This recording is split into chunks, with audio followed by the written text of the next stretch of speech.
Hello, everyone. This is Deborah Richardson, and today I am putting the AP in Happy, where accounts payable teams are empowered to protect the vendor master file from fraud. This podcast will give a voice to accounts payable team members by talking about the growing reality of cyber attacks in their world and which vendor setup and vendor management techniques they can apply to protect the vendor master file from fraud.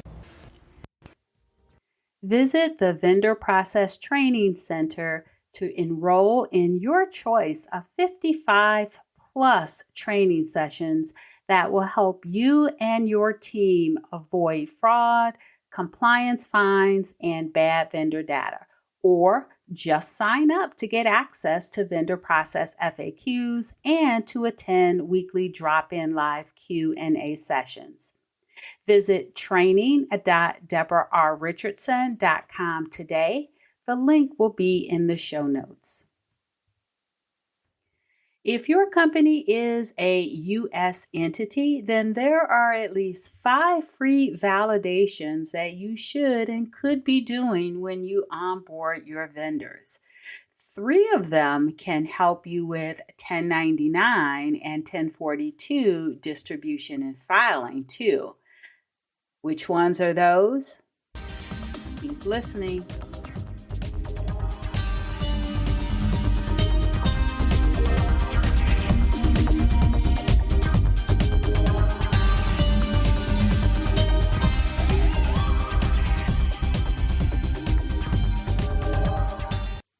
Welcome to episode 218, 5 free vendor validations U.S. entities should be doing to avoid fraud, compliance fines, and bad vendor data.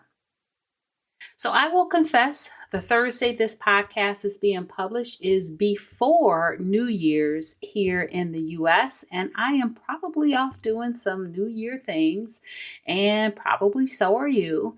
So I thought I'd extend my break from Christmas through New Year's and share a recent webinar about 5 free validations that your company should be doing if you're a U.S. entity to avoid fraud, compliance fines, and bad vendor data. Now, there is a webinar, or this is a webinar, and so there is a presentation that goes along with it, and I'll put a link to that on-demand recording if you would also like to watch the recording of the webinar and or download the handouts. So enjoy. All right, so we will go ahead and get started. We are at the top of the hour. So welcome to today's live webinar, 5 free vendor validations U.S. entities should be doing to avoid fraud, compliance fines, and bad vendor data. And I will tell you, I kind of came up with this one for a June webinar after last month when I went to a accounts payable conference, and I tell you, I still come across teams that are from U.S. companies that are really still not doing those basic vendor validations from resources that are free. And so we'll talk about 5 today that I think are critical. Now, before we get started, some housekeeping items. This session is being recorded, and so tomorrow or within 3 days, but usually it's the next day unless there's something wrong with the recording, I will send a link to the recording as well as to the event page where you can download the handouts if you weren't able to download them here. You can submit your questions anytime. They will be saved, though, for the last 5 to 7 minutes. I'll try to save to go over any questions you might have. And then lastly, kind of already talked about the handouts to download. I do have 4. The first one is a PDF of this presentation. And then I also have a PDF of the handout that has, I think, 26 different validations that you can do depending, and it's categorized based on the document that you get it from. So from the IRS W-8, W-9, from an invoice, from a contract style, and then I also have from an email. So make sure you download that as well, and we'll go over that a little bit later. And then I also have a brochure, and if you like these types of trainings, I do have a vendor process team training pass we'll talk about, and I have the 2022 training schedule where you can ask for a complimentary session if you're interested. Now, I do want to just have a brief introduction of myself. I am Deborah R. Richardson. You might have heard of me before by my saying, Putting the AP in Happy. I do have a podcast of the same name, and I was a previous AP senior manager for a Fortune 15 company, and there I managed 17, processing over 2,000 vendor requests per month. And as you can imagine, that is a lot of validations. And so now I work with vendor teams to help them clean up their vendor data, clean up their vendor processes so they can pay the right vendor. All right, so let's go ahead and get started. Very quick agenda. This is a 30-minute webinar. I know you guys have things to do, so we are going to jump right in and talk about the 5 free vendor validations that U.S. entities should be doing. And then we'll take a quick look at the vendor process resources that's on the vendor validation reference list that I talked about, that's in there in the handout section for you to download. And then I just have a slide on where to connect with me, and then we'll do some Q&A. Hopefully, again, last 5 to 7 minutes. All right, so 5 free validations U.S. entities should be doing. So here are the 5, and don't jump off now that I told you the 5, like right off. I am going to go through each and explain it, but it is the duplicate vendor check, the IRS validations, and there are actually 2 that you need to be doing, may need to be doing with the IRS, and then also OFAC compliance or validations, and there are 2 of those that you need to do as well as address validations and bank branch details. Now, these validations should be done at 3 states of vendor process activities to avoid that fraud, compliance fines, and bad vendor data.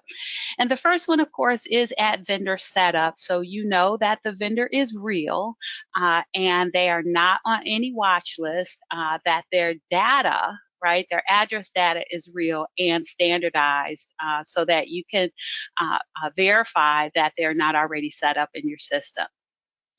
The next level or the next stage is at existing vendor changes. So when there is a change to that vendor information, while you're updating anything on the vendor record, you do need to follow a process to revalidate all information. Since vendors don't always notify you of all information, right, of all their changes. They typically will only let you know any changes that relate to payments. So if it affects their payments, they will definitely send that in. But they may not know that they also need to tell you about a tax ID change. And in addition to that, even if they do send it in, they may send it to an internal team member and that they have a relationship with, and then that internal team member doesn't really get all that information over to the AP team or the vendor team. And then another example is with the OFAC sanctions list. So those lists are really not static, and vendors can be added at any time, especially now. Those lists have really grown since the Russian invasion on Ukraine or of Ukraine. Those lists have grown, and so you not only need to check at vendor setup, if you do not have a way to continuously monitor, then you definitely need to check again at the time that the vendor is being updated. And then lastly, during the vendor master file cleanup process, which I do recommend that everyone do monthly. I know it's difficult because it's mostly a manual process, but if you can't do it monthly, then do it quarterly, or at the very least do it annually. And you also want to inactivate those vendors that you haven't done business with in 15 18 or 24 months because now that information is stale.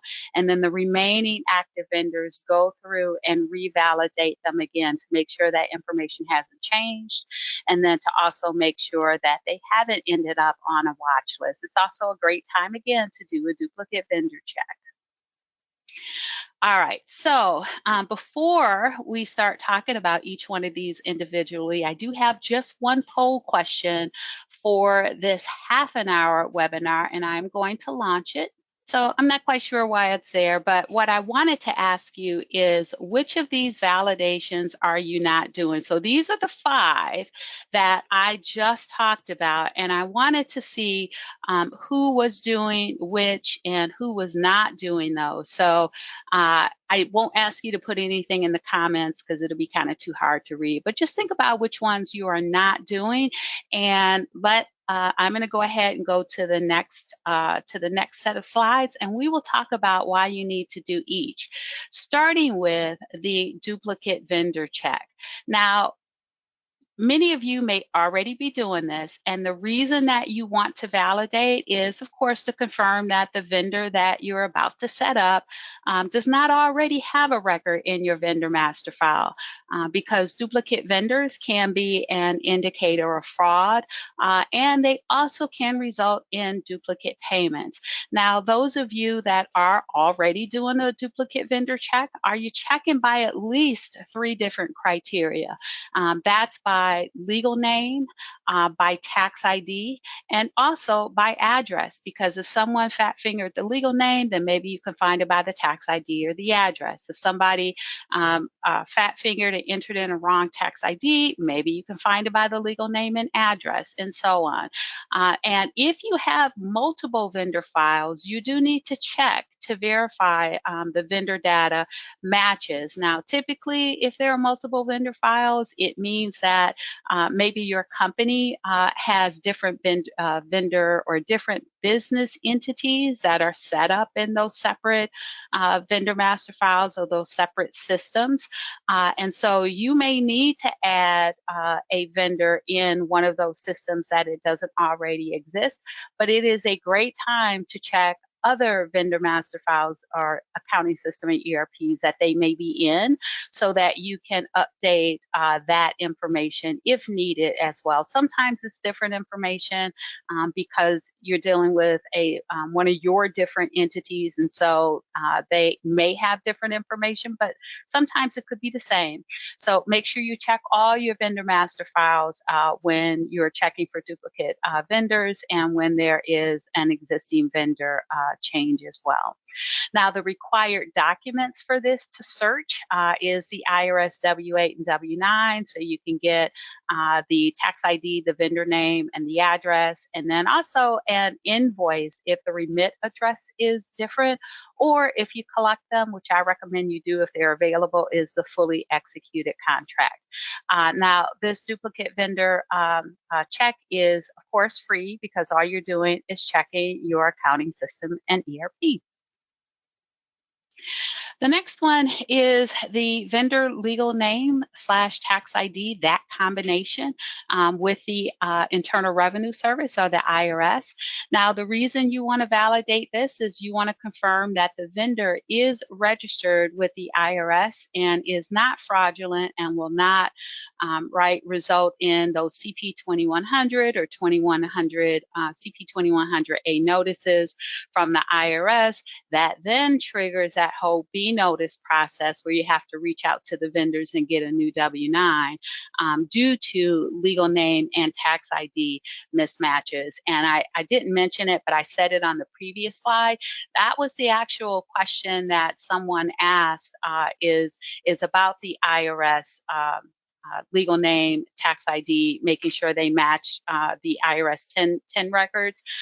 And that's one I still get asked, and I'm still surprised that those checks are not done, or those 10 checks are not done. But it also confirms, doing that 10 match also confirms that a vendor is real.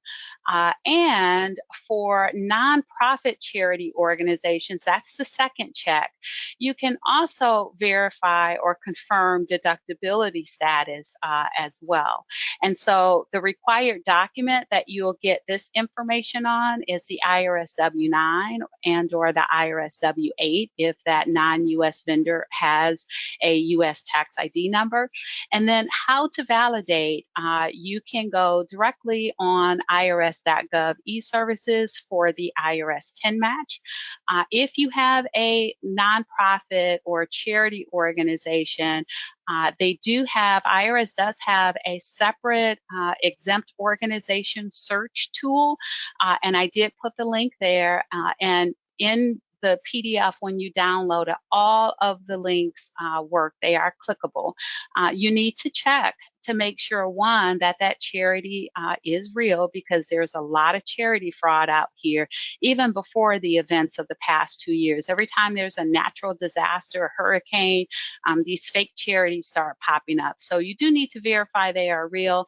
And you also, if they are designated as for example, 501c3, it'll also identify whether or not or how much that your donation or your payment is deductible.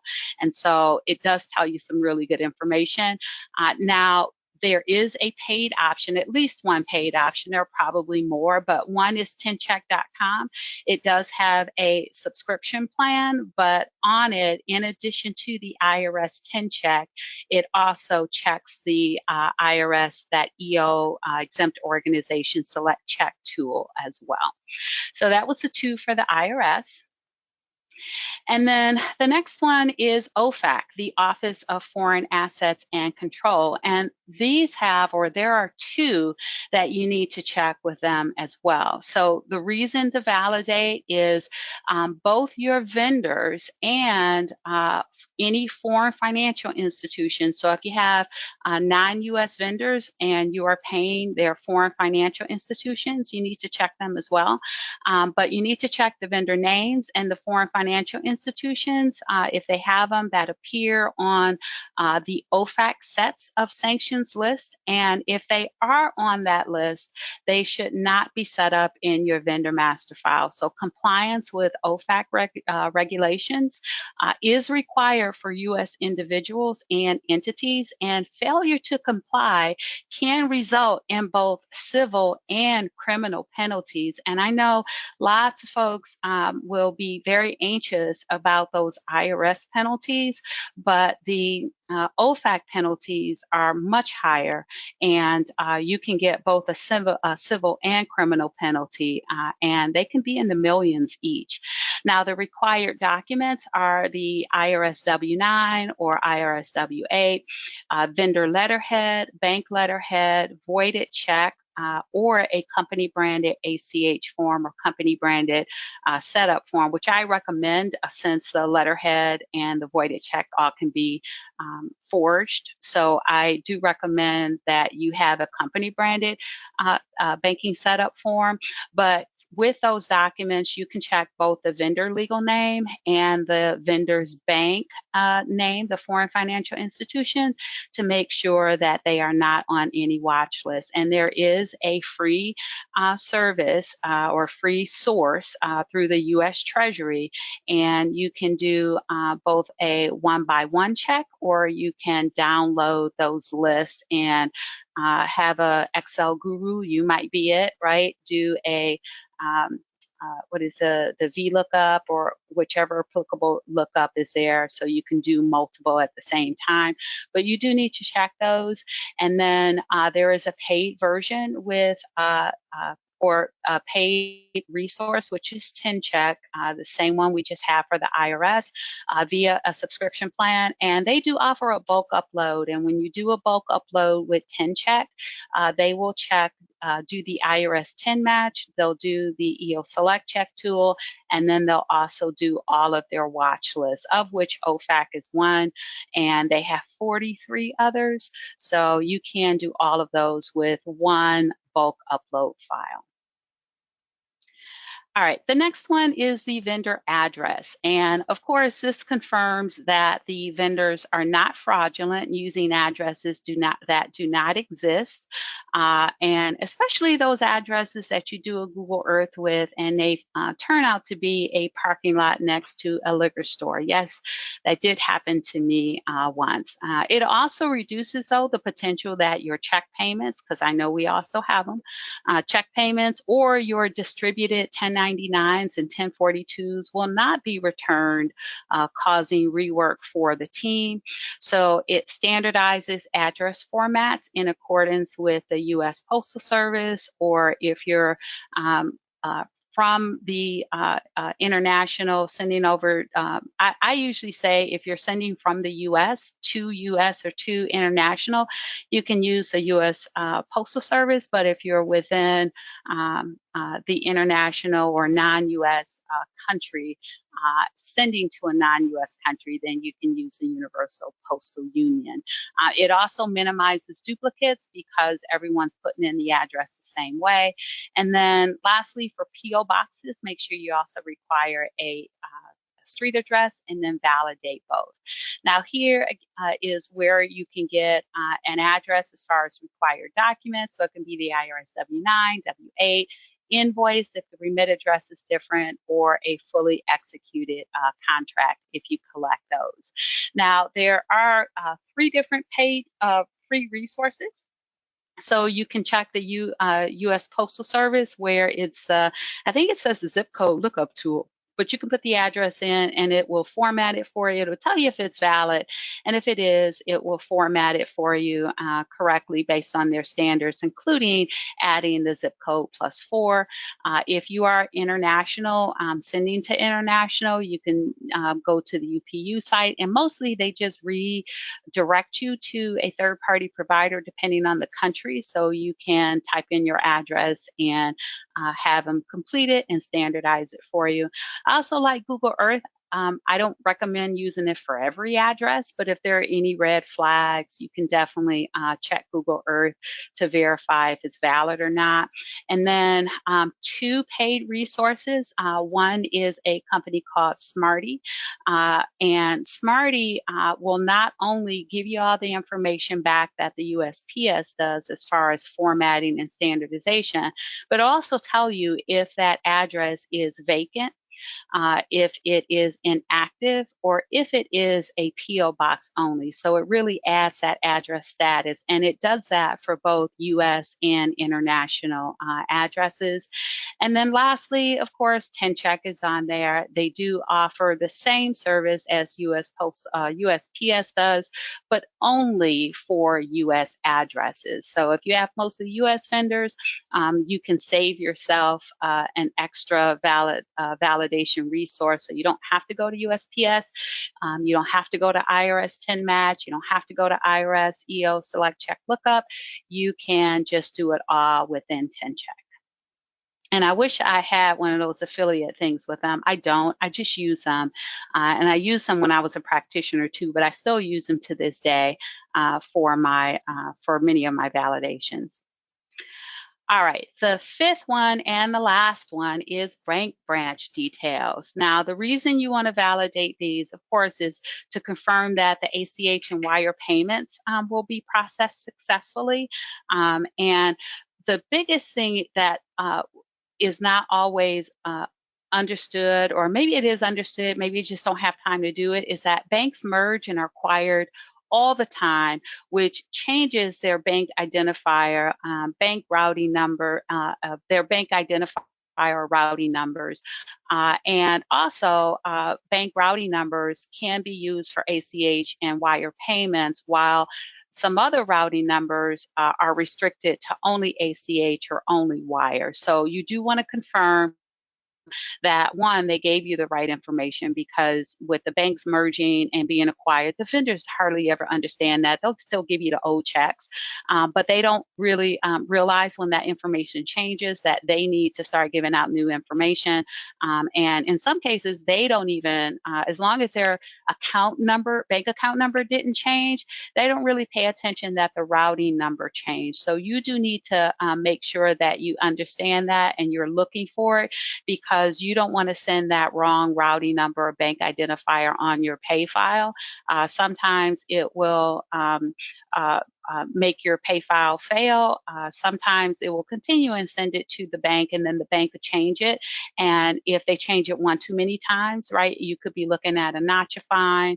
And so you don't want that to happen either. So you do want to make sure that you confirm that information first. And then you also want to make sure that the bank country matches the vendor or the supplier country, because that can be a red flag for fraud.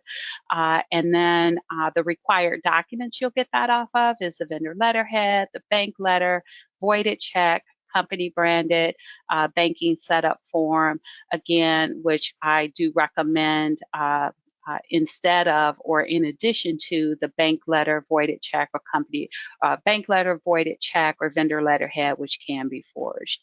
Now, there are some free resources for this. I have a separate one for ACH and wire payments for the US. That's the Federal Reserve Board. And then for Canada, there is a separate site on Payments Canada. Now, I don't really have a lookup tool for that, but they do have PDFs that you can download based on the financial institute type, like it's credit unions, banks. And so make sure you go there and download it if you have vendors that have banks in Canada. And then there is an online tool for BIC and SWIFT codes, and those are for non-US countries that do not require an IBAN. And then IBANs, I do recommend you verify them with your vendor's bank if you do not have a paid resource, because you know how you can type IBAN tool or format IBAN into Google? Not all of those tools that pop up are updated, so you want to be careful with that. The paid source that I have is LexisNexis. Now, you may have used them for other things, but they recently acquired a company called Acuity that we used to have a license for, and they actually have all of the historical routing numbers, so you can check history in case banks were merged or acquired. But they also have a thing called IBAN Complete, where you can verify that IBAN. It doesn't include or verify the bank account ownership of that account number that's included in the IBAN, but it will confirm the format. And then I do want to end it with the vendor validation reference list with resource links. This is what is in your handout section, or the handout section for you to download. So don't forget to download that. All of the validations, the 5, actually 7, really, if you think about it, because I had 2 for IRS and 2 for OFAC. But all of those validations I just talked about are on this reference list. All right, so next, these again are the 5 free validations, and now we've got a big old thumbs up, and that person at the that attendee at the conference I attended that asked, how do you get set up with the IRS?